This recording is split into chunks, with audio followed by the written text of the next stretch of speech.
my name is Meredith Kutz, a Professional Development Associate here at NACE. I'd like to welcome you to today's event, Beyond Virtual, What's Working in Virtual Hiring and What to Change for 2021. It is my pleasure to introduce Gurpal Minhas. Take it away. Perfect. Thank you very much, Meredith. Welcome to the session today. My name is Gurpal Minhas and I'm an IO psychologist and I lead I feed client success at Capfinity. First of all, I'd like to thank NACE for the opportunity to present today. We're looking forward to the session today, and I'd like to introduce the panel. They are Lindsey Pollak, a New York Times best-selling author and one of the world's leading experts on today's multi-generational workplace. Jada Green, Candidate Experience Lead for North American Recruiting at Accenture. And Nicky Garcea, Chief Customer Officer at Capfinity. Please do feel free to introduce yourself to other participants in the chat. And we do have the opportunity to take questions at the end.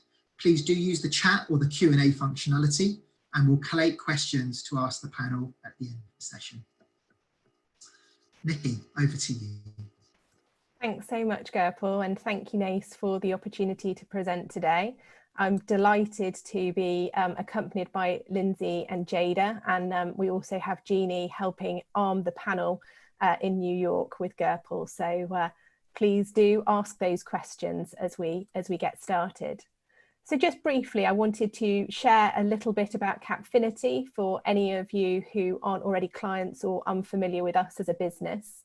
We are very proud of our 15-year history, leading client projects across the US and the globe, and supported brilliantly by our 140-strong team of IO psychologists and technology specialists. We're also very proud of the awards that we've won in the early and career space, and we will share some of those experiences on the call today. Capfinity as a business specializes in the identification and development of talent, and we are probably best known for our applications of strengths, which support us to identify potential in the early and career space. Identifying that potential over the years has meant that we have been able to radically increase diverse hiring of students and also allow organisations to rely less on traditional methods such as priority colleges and academics that the individuals might have achieved. I'm delighted to be supported by multi-generational specialist Lindsey Pollak on the session today, and have had the pleasure to work with Lindsey on research over the last year, and also delighted to have Jada Green, recruitment lead for North America Accenture. Over to you, Lindsey. Nicky, thank you so much. Hi, everybody. I'm so delighted to be with you. First and foremost, I am a longtime proud NACE member and past speaker at several NACE events and conferences. As Nicky mentioned, I specialize in multi-generational workplace issues as a speaker and author. I'm delighted to announce that I've just written my 4th book, which brings me back into the campus and early career space. It's called Recalculating, and I'll talk about it a little bit later in the program. I've had the pleasure of working with Nicky. I think our first meeting in partnership was maybe the day that lockdowns began in New York. So it's been the entire duration of the coronavirus pandemic. And it's just been such a pleasure to have the opportunity to do research to help all of you who are doing such important work in this space. So I look forward to presenting to you, and I will pass it to Jada Green to introduce herself as well. Hi, everyone. So I am our candidate experience lead for North America within Accenture. I've been with Accenture for a little bit over 4 years now, and spent a good bit of time on our customer experience space working for clients, and then got an opportunity a little bit over 1.5 years ago to use that customer experience design expertise that I had built for our clients in our recruiting space, and really begin to rethink how do we create incredible experiences, both human and digitally, with our candidates across recruiting. It's a space I've always been really, really passionate about. In general, just getting people a little bit more acquainted and a little bit more adjusted in terms of big changes in their life. It's something that I love. And so it's been such a great role for me, and has been kind of my dream career. And I've been lucky enough to partner with Capfinity almost my entire time in this role now, probably the longest partner that I've had in this role. And so it has been such a pleasure to work with them and excited to be a part of this today. Thanks so much, Jada. So without further ado, I want to share today's agenda with you. And we've got quite the packed agenda, so we will keep it pacey.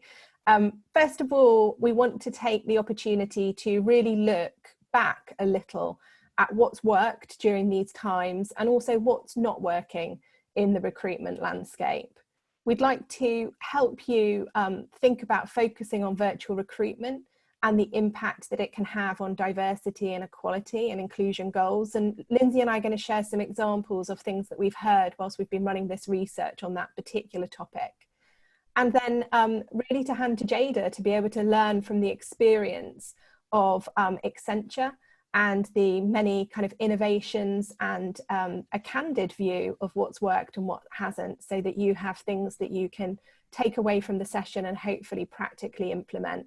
And of course, then we will end with a Q&A, which Gerpel and Jeannie will help facilitate. So just a little bit about the research journey that Lindsey and I have been on over the recent months, and actually extends beyond that August date. We continue to gather research on the class of 2020. One of the things that we had the privilege to do was to speak to over 50 individuals, which we've interviewed across these sectors, about their experiences of working through the pandemic and leading global businesses, particularly with an emphasis on what they have done for students and interns, and now on colleges during this time. We were very keen that we would learn from the wisdom of recruiters globally. So we've been able to speak to individuals across these 6 countries, probably skewed a little to the US. So hopefully a lot of the practice we share will be applicable to you. And that's accumulated in over 100 hours of interviews, which Lindsey and I have had the pleasure of analysing. And today what we want to share with you is 6 things that we really see speak to this great virtual recruitment experiment, which has been 2020.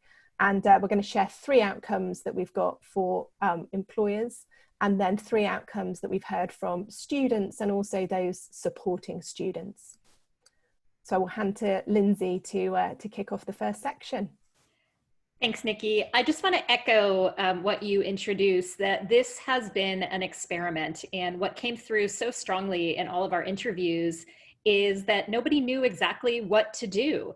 And there was a challenge in that, as I know Jada will talk about, but also an enormous amount of freedom and creativity. So what we really hope to do with you today is to analyze that and say, okay, we did it, we experimented, what can we learn? So I wanted to begin with this quote from one of our interviews, which was from head of campus recruiting, who said, when I'm not recruiting, I'm part of the, quote, new reality team, ensuring we take all the learning from this experience to inform our tomorrow.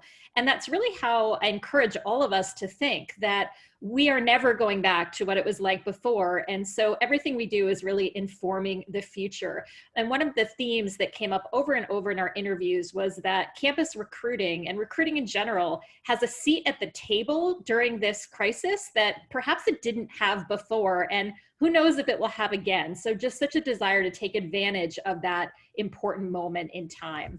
So the first of our takeaways, of the 3 takeaways for employers, is how important it came across in our interviews to make sure students know that you are recruiting. And so much of that message was informed by the global financial crisis of 2008-09. And this was one of the verbatims from the UK.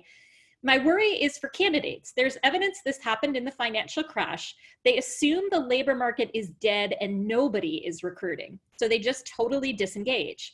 50% of UK entry-level employers didn't fill all their vacancies in 2009. They weren't getting people to apply to those jobs.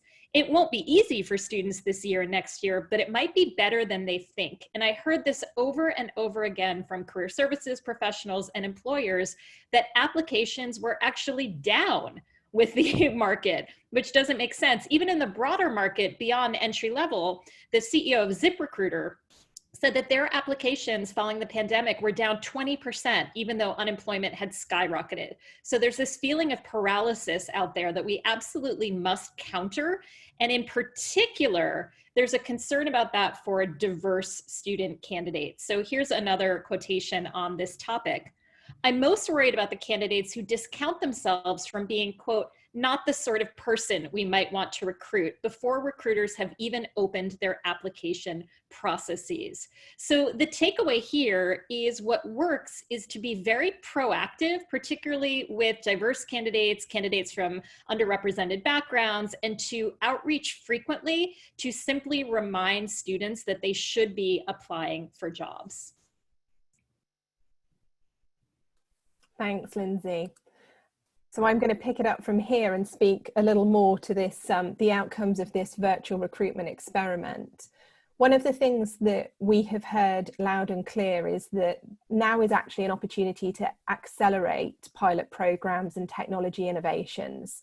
I feel like this has been the year where it was a chance to try anything, and there was support from stakeholders and senior leaders to be able to experiment. Many people saying that they had a chance this year to do more pilots than they've ever had a chance before.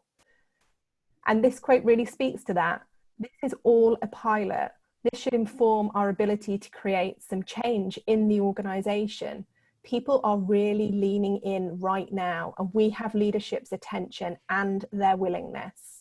The one thing I'll say about that is anecdotally, we hear that attention is sometimes, and I don't know if Jada feels like this, but everyone thinks they're a campus recruiter at the moment. They've all got ideas. So there's willingness, and there's sometimes a little bit too much willingness, perhaps. Another quote, there is no playbook or rules of the road, and some ideas we're going to try won't work. If you're not okay with that, this is going to suck for you. It's not wrong if you try something new and it doesn't work. So we really need this opportunity to encourage all of us to be more experimental, but be prepared that some things won't work. And finally, to individuals that had maybe started to think about this a little in advance of the pandemic, we've already done the work to transition to a virtual recruitment model. The opportunity now is to get better at becoming even bigger experts in the virtual space. And one of the things that we're really hearing at this moment is that after the last 9 months that recruiters have been experiencing the pilots, it's now also a time to consolidate and see what is going to inform the practice of 2021. And indeed, candidates may have slightly higher expectations because it's not that you changed everything with 48 hours notice. So one of the things that we think will work going forward will be continue with that experimentation and also some of the learning. One of the areas where we've seen continued experimentation really for great good has to be in the space of DE and I. And we're seeing a large trend that is serving recruiters incredibly well around increasing the transparency to drive diversity, equity, and inclusion. And that emphasis on transparency is appearing in a number of places that we were keen to share with you. First of all, to disabled candidates. For disabled candidates, we used to be able to provide insight days in our offices. It is critical that we use virtual technology to support us with continuing these engagements. One of the things that we're seeing an increase in is recruiters being able to kind of capture aspects of their culture, their teams, and create moments of belonging throughout the process. For disabled students in particular who used to be on site for Insight Days, these moments are very encouraging. We're also seeing recruiters do this for outreach for other diverse candidates as well. Something that, as an IO psychologist, I'm particularly interested in is this point here. I think we need to be more explicit about what we are assessing and not let candidates guess. I want recruitment to feel less like a game and more like a dialogue, even if I'm delivering it virtually. One of the things that we are noting like never before is recruiters re-examining all of their communication, going out and being very explicit on what's the criteria for recruitment, what's the process, offering a greater level of preparation for candidates. It's very much looking at ways to be transparent and level the playing field. And then a focus on more one-to-one outreach, where some of that transparency can come through dialogue. I'm refocusing recruiters, executives, and alumni to spend time mentoring diverse talent rather than just delivering presentations, as a way of improving our pipeline in the future. And those outreach opportunities via the mentors can also give clarity to the assessment process and just the culture of the organisation, but delivered on more of a kind of one-to-one basis. So our note here, our final note for employers, what works: increase transparency to level the playing field for all candidates.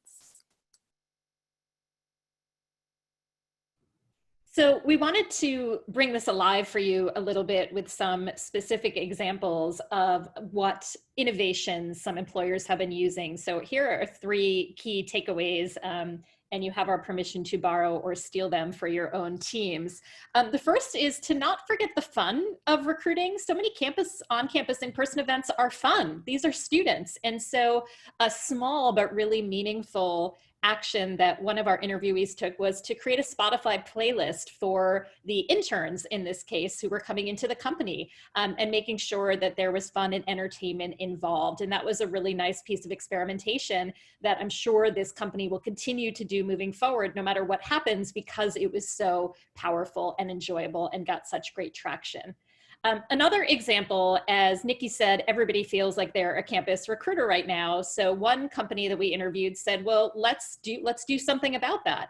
Particularly around diversity, equity, and inclusion. This company knew that so many of their employers wanted to go to their own alma maters and recruit diverse talent. And instead of making that difficult, they decided to create a DE&I recruiting toolkit that they distributed to anyone who wanted to go and be part of the solution. So a really proactive way to involve all employees at an organization in DE&I recruiting efforts.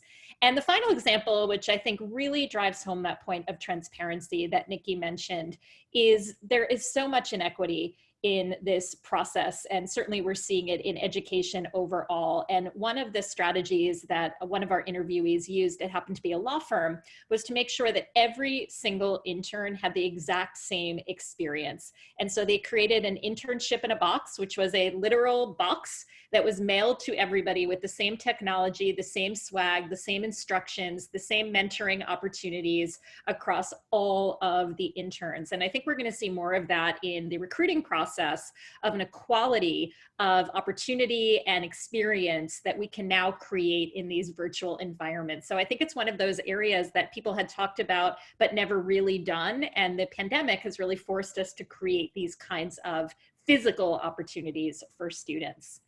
So that brings us to the end of what's working for employers. We wanted to flip to the other side of what's working for candidates. And those of you who know me know this is near and dear to my heart. So we immediately fielded a survey to students, to undergraduates, to say, what's on your mind? What are you thinking about? And not surprisingly, it is really, really tough right now for students. And I would really include recent 2020 grads in that. And one of the things we heard so frequently during our research, particularly in March, April, May, June, was just a tremendous amount of compassion for how hard it would be to have your college experience cut short and to not have that joy of your first day of work in a real company. And students, I think, are frightened right now or nervous that we will forget that empathy as the time drags on. So I wanted to share some of their words, which I think are really important. That this is hard for them. It's hard to navigate virtual career fairs and activities. And so any guidance or instructions we can provide on the process, as Nicky already talked about, is really going to be appreciated. Even just saying, hey, this must be hard for you. We want to help. Another quote, and we hear this all the time from those who are not in the target campuses: if I'm not at the most desired college, will my chances of being recruited reduce? So in an already difficult economy, am I going to have an even harder time, is a concern of a lot of students right now. The class of 2020 was focused on a lot in the spring, but I'm worried we will be forgotten. That is a huge concern of recent grads who don't have the experience, but are worried that we will simply move on to the class of 21 and 22. Class of 21 now worried that we will skip over them and pass along. So empathy, concern, and I think specific messaging to 2020 and 2021 grads is really warranted to make sure that they don't get left behind. We saw that a bit in 2008, that the class of 2008 sometimes was okay, but 09 got left behind and vice versa. So really being thoughtful about who might be missing out on some of the opportunities that we have. A mental health issue, which we know is so important right now. When the employment market feels this competitive, it makes me want to withdraw and take time out of looking for work. And I think that goes to the issue of making sure students know that we are open for business and there are opportunities. And as we'll talk about a little later, even if you don't have a job to offer, what can we offer to help students feel that they're getting attention and still moving forward in their careers? And two more quotations from our student research to share. Networking virtually is not necessarily easier for students. I think there's a real myth about millennials and Gen Z. Well, they're young, you know, they're used to FaceTime and TikTok. This is easy for them. And it's not. It's still networking. It still requires soft skills and emotional intelligence that is often really hard to put into that environment. So I think we also need to be empathetic to that.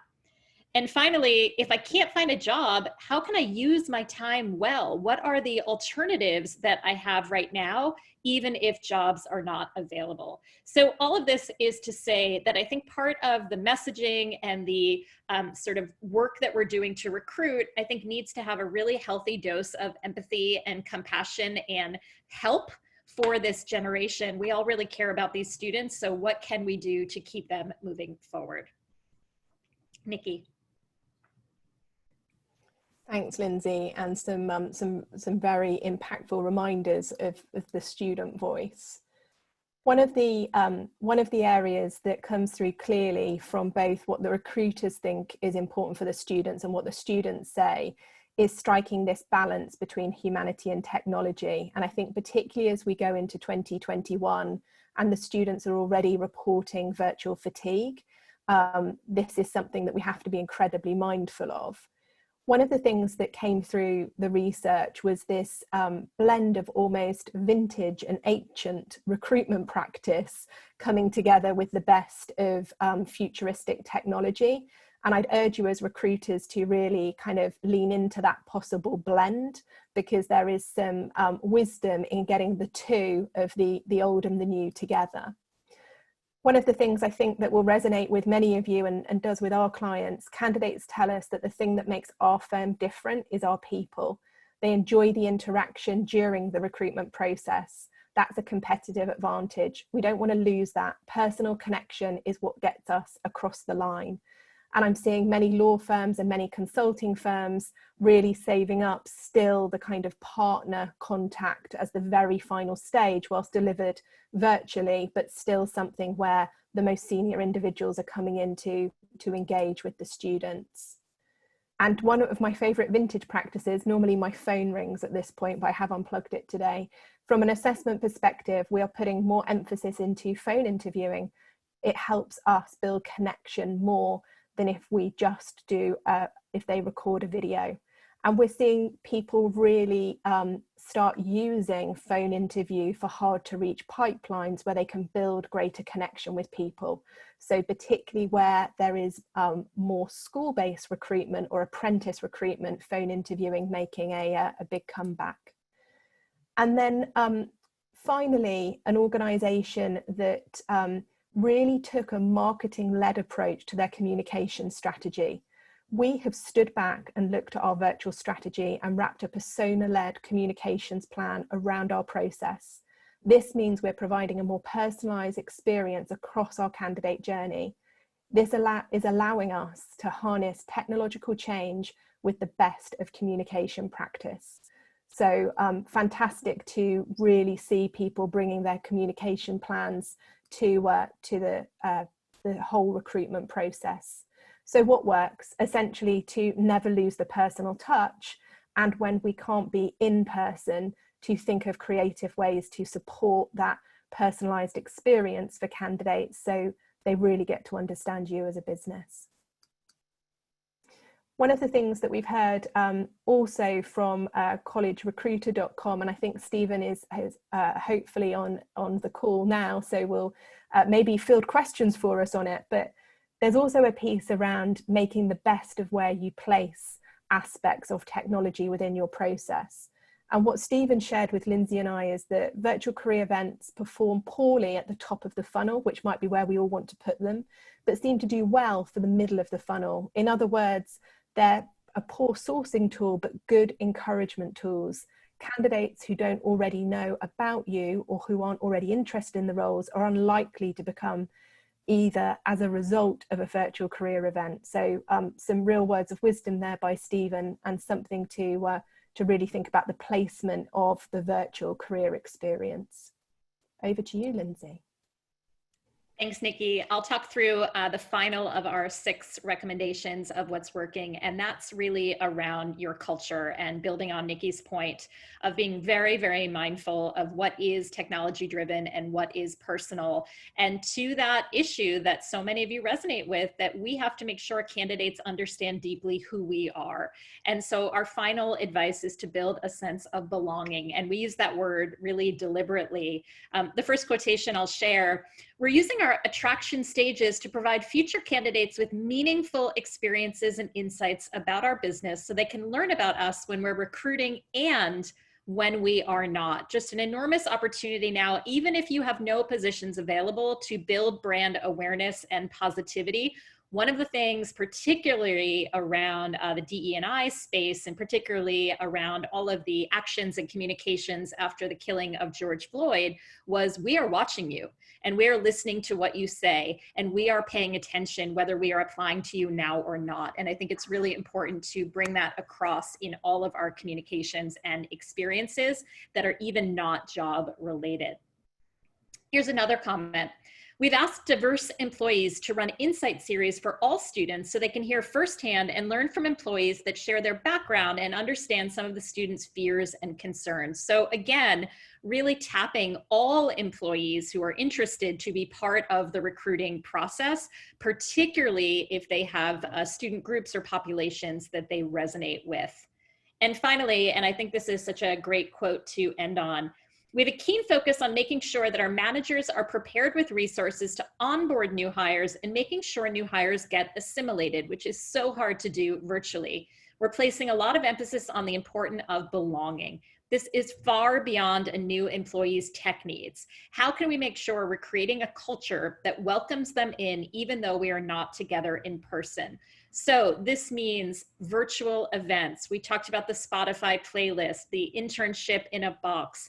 This is about everybody having the same t-shirt to wear. One organization we spoke to assigned every intern not one mentor, but 4 mentors so that they were constantly connecting with people in the organization, almost overdoing it on the idea of being included in a community so that people really feel that sense from the very beginning. And I think, and I hope that that's something that continues even as we go back into the workplace in bigger numbers. So the takeaway here of what works is to really offer students deep insights and experiences as much as we possibly can in a virtual environment to your culture and your teams. Bring your culture to them. So moving on to the next section of our presentation, it was really important to all of us to show you that we practice what we preach and that we took this research and really wanted to apply it and take these takeaways into our work because we all share the same goal. So I have the privilege of going first to let you know that the minute the pandemic hit, I started writing a new book for college students and recent grads called Recalculating: navigate your career through the changing world of work. It is entirely driven by the new world we find ourselves in. Just like a GPS has you recalculate when you go off track, the goal of the book is to really provide students with a new roadmap for getting jobs and building their careers in this environment. It's coming out in March. Who knows where we'll be in March, but that's where my research has been focused. And all of these interviews and conversations, and I welcome all of you to be in touch, have informed the book. So that's one of the actions that I've taken as a result of our findings. And I'll pass it over to Nikki to talk about what Capfinity is building as well.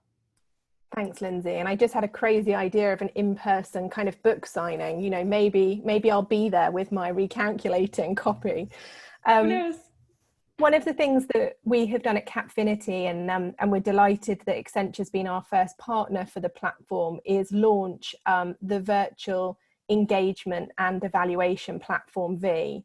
And one of the things that came out of the research that we felt with our mission of strengthening the world at Capfinity was very critical to us was that we should provide at no fee for students access to our strengths profile tool, our values tool, our insights tool. So students will now be able to have access to the V platform. Accenture will be the first to take it out onto campuses.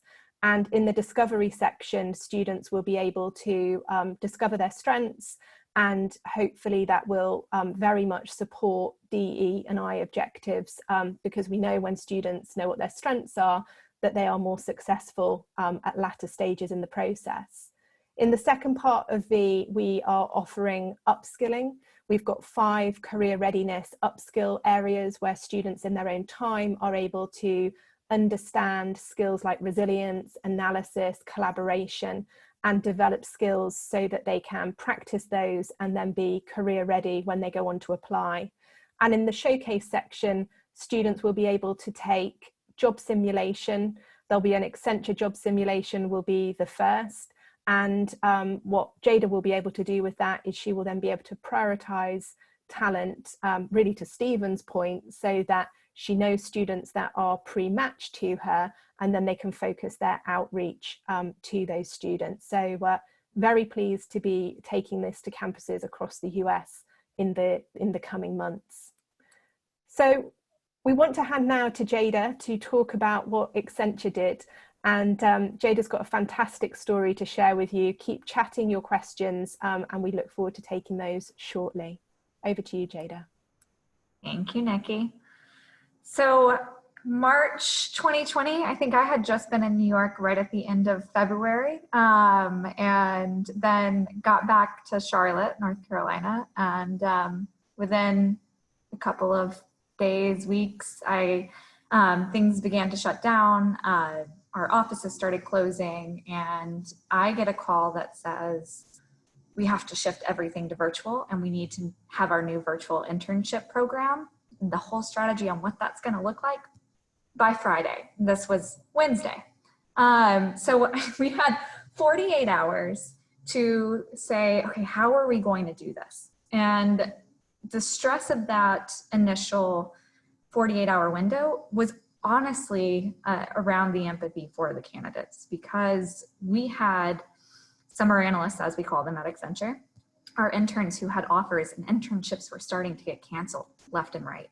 And we wanted to be able to say, this is one thing that you can count on. In the middle of so many things that you can't, this is one thing that you can. And so I immediately got in all-day working sessions with our recruiting team of just hours and hours on video calls of coming up with creative solutions on how are we going to pivot this, and how are we going to get something that's going to give that same amount of connectedness and that same amount of community and learning opportunities that they might get in person. On top of that, we are a consulting firm, so we run off of client work. So we start to see some of our clients not doing as well in the industries. We start to see some doing better, which is the good thing about having a diversified firm. But it just meant that the work that our candidates were going to be doing as interns might look a little bit different. And so we began to rethink all of that. And within a couple of days, we were able to communicate to our candidates. I think the call came on Wednesday, strategy ready by Friday, and Monday morning, the email went out to all candidates saying that they were going to be able to join us virtually.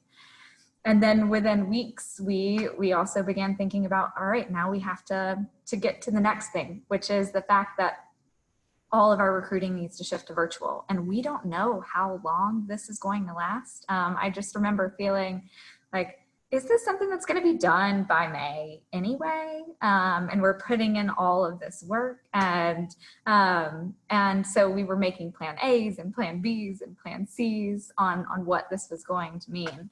And at the end of it, and as we got together and started to think through things, what I realized and what kind of excited me in this world of so many terrible things happening was, Nicky and Lindsey, you hit on it both around that creativity piece.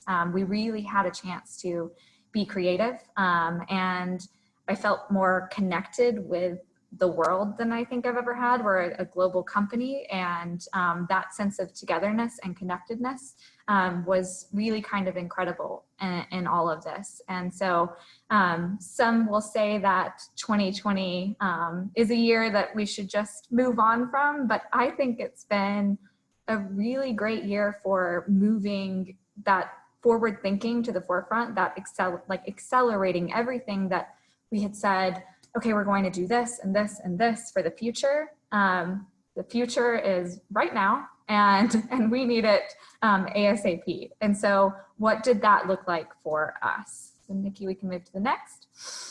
So the first thing was hitting those immediate needs. What was our summer analyst program going to look like in the summer? And with that, we started with a blank slate. We said, okay, let's forget everything we know about how our internship program has worked in the past, and let's think about how are people feeling right now? What do they need? What's changed in people's homes?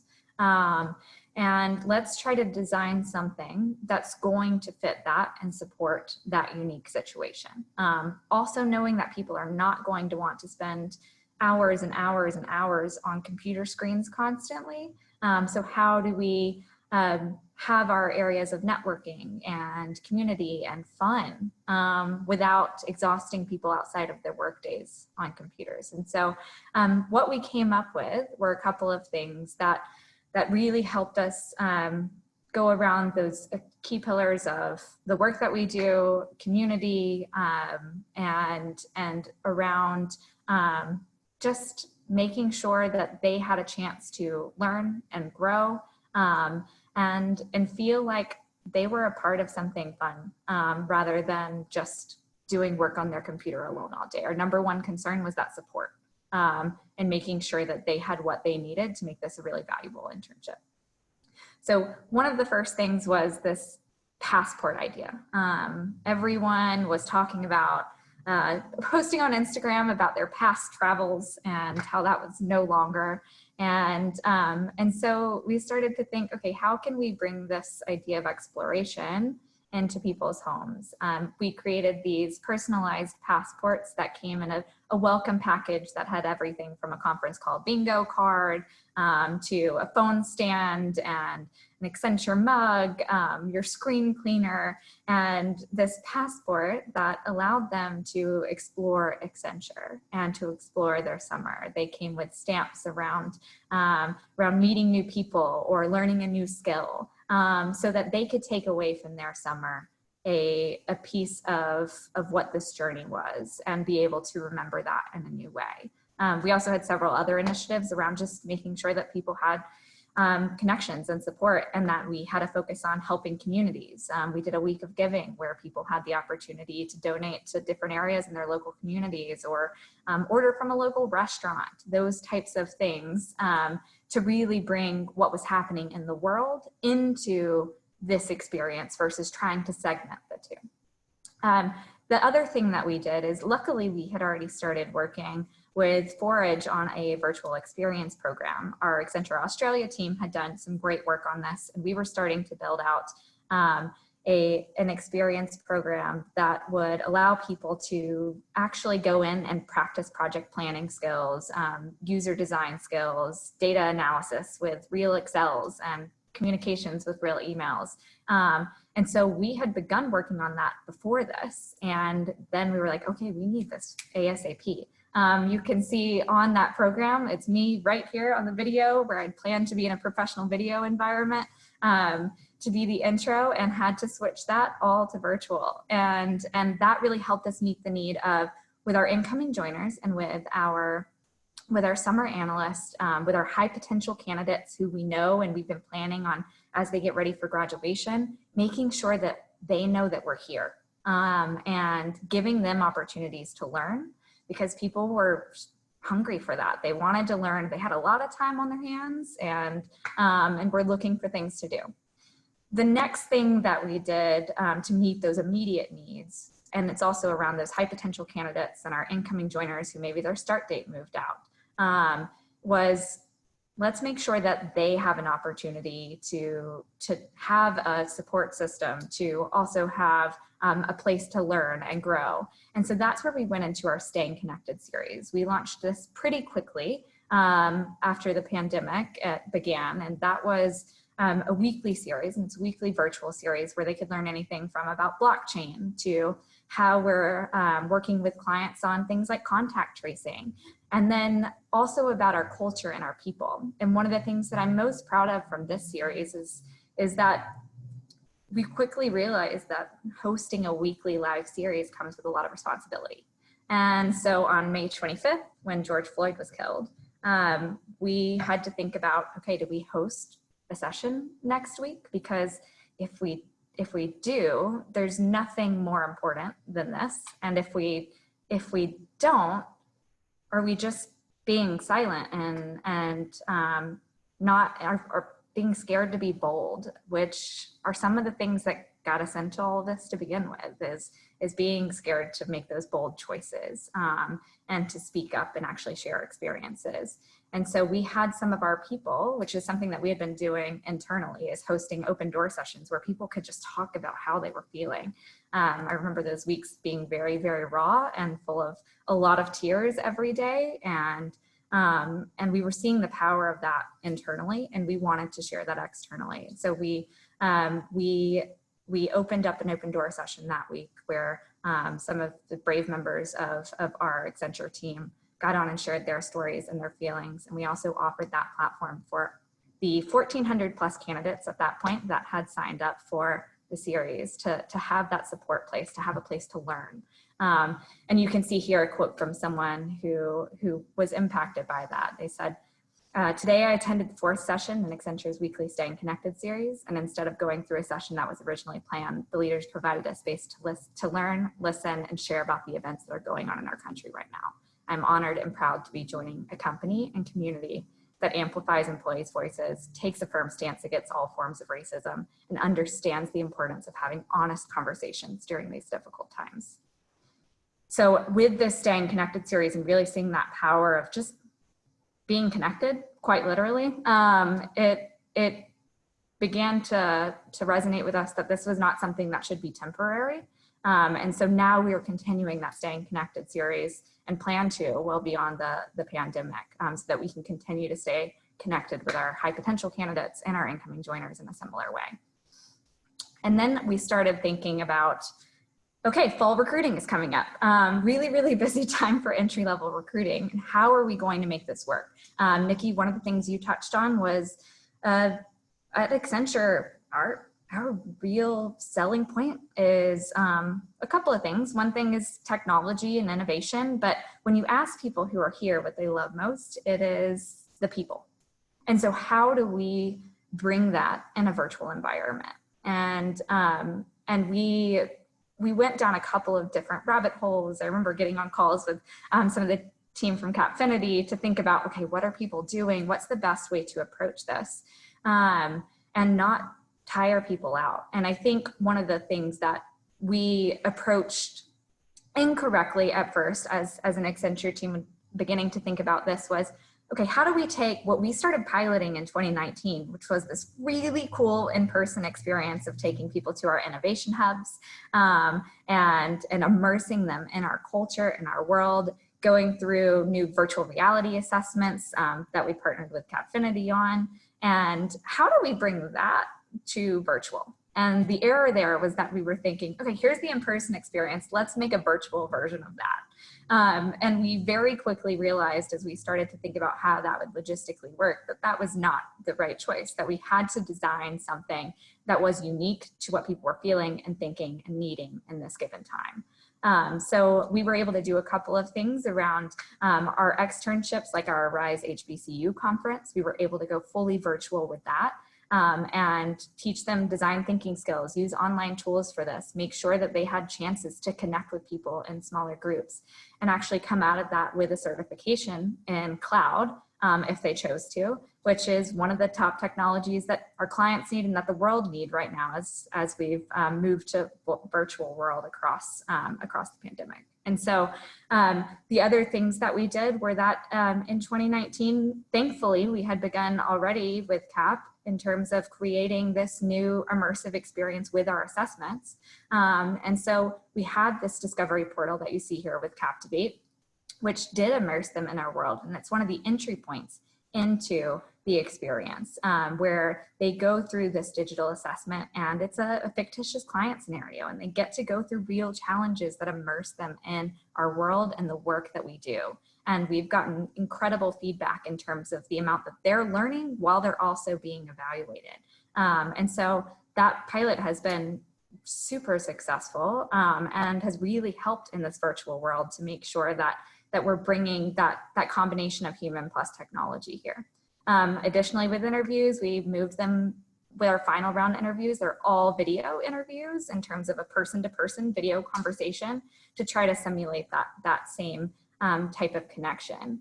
And then as we look forward, as Nikki mentioned, one thing that I'm super excited about that is a need that we continue to hear is that candidates want to be prepared for the assessments.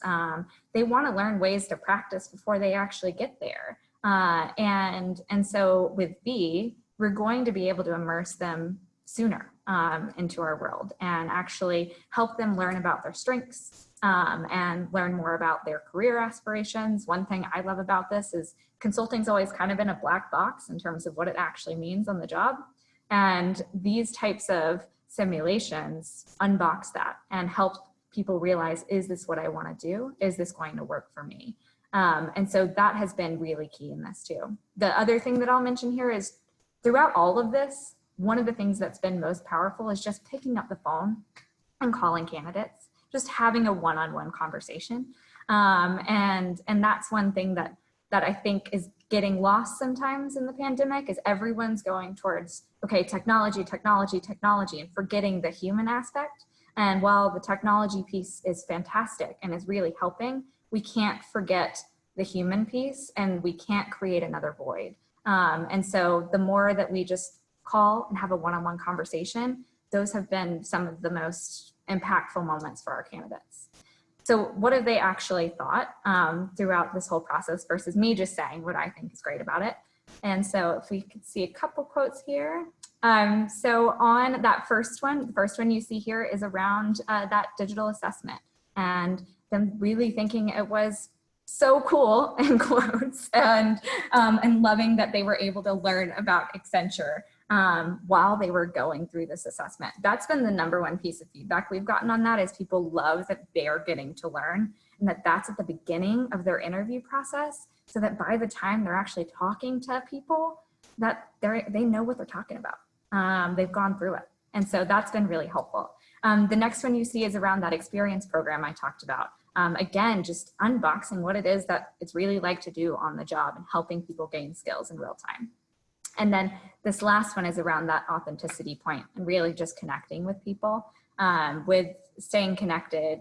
That's really been a great place for us to do that in a group setting. But it's important to remember that one-on-one support and that frequent like personal communication and making sure, I remember at the beginning of this pandemic, us looking through all of our email templates, because we had to make sure that there were not things that said, hope you're having a great Monday, because no one was having a great Monday. And so those types of little tweaks that are just evolving as the needs evolved. And it's really, really important that we continue to think about that.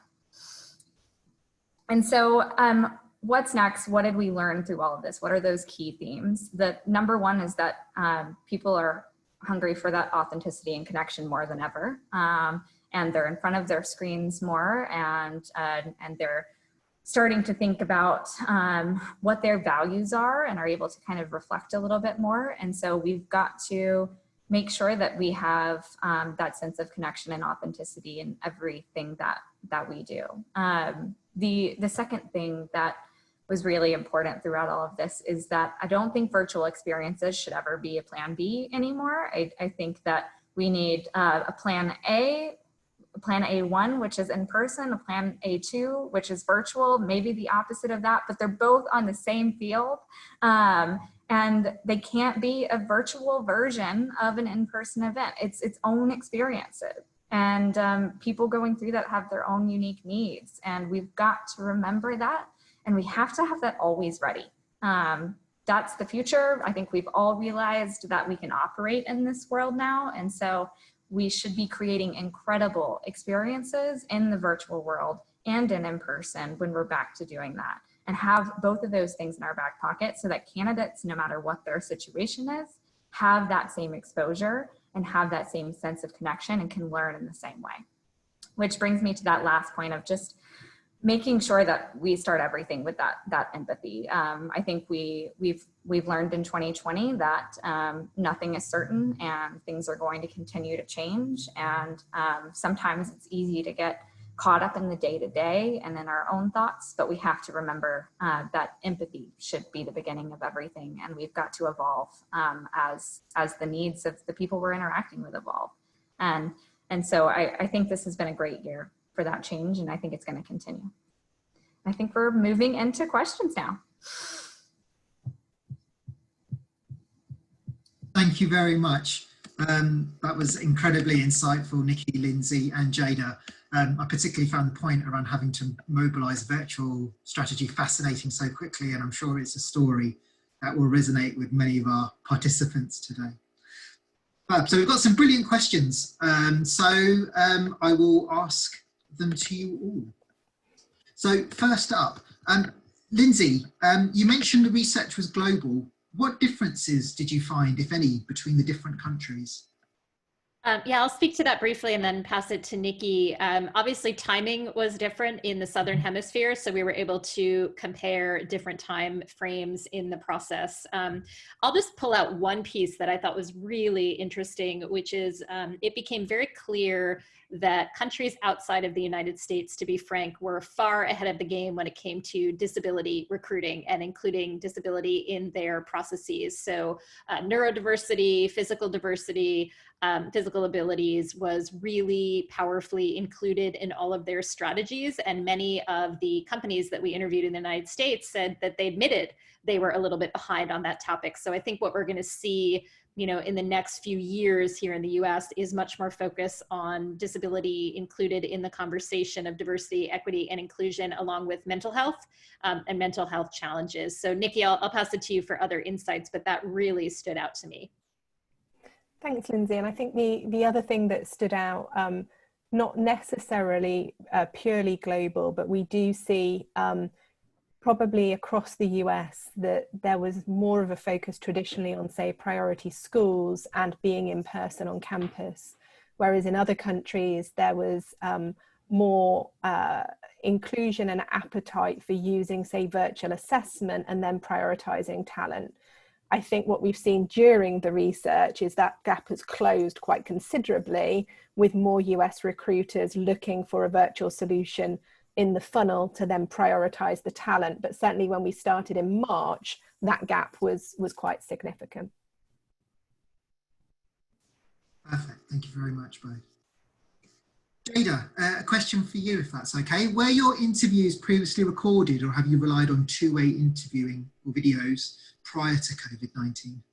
We've never done recorded interviews, at least not in the last couple of years. And so we were not doing recorded interviews. We did start to do video interviews.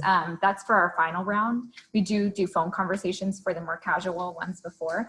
And so we had started to do video on some of those when we needed a virtual environment, preferred in person. And now it's just become that video is the norm. And to you all, has there been any research or experience to share in regards to sourcing candidates through Handshake or LinkedIn, etc., in the current environment versus doing on-campus events, or potentially any advice on how to do this both successfully?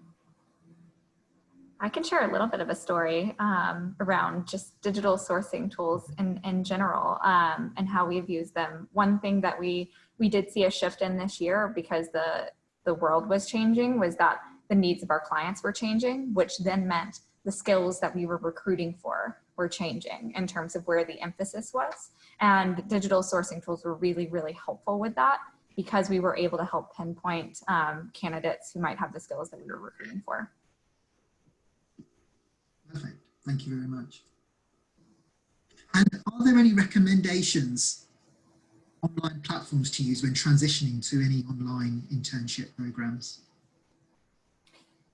We honestly used Microsoft Teams because that's where we operate as a company, and we were able to do a lot in that when we did some of our fancier events throughout the summer.